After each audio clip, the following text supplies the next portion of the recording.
Hey, this is Evan Woodbury with the Knoxville News Sentinel and Go Vols Extra.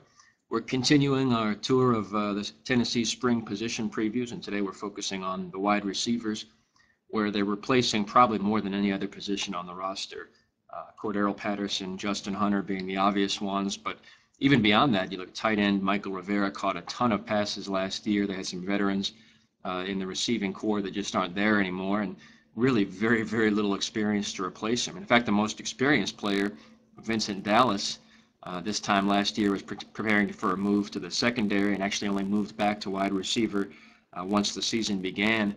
And, you know, he actually had a pretty decent season. Alton Pig Howard, probably the next most experienced, is just in his second year in the program.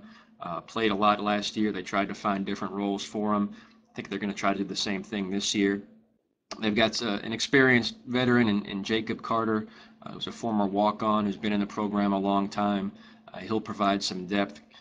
Cody Blank in his second year played a ton on special teams last year. He'll help provide some depth.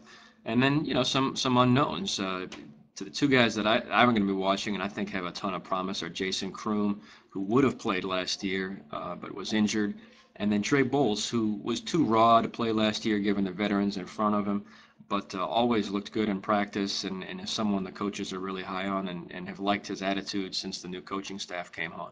So yeah, they've got enough bodies for spring. They'll get some more in the summer, including the biggest prospect, Marquez North. But obviously this is a position where they're going to have to be rebuilding, and it won't be last year.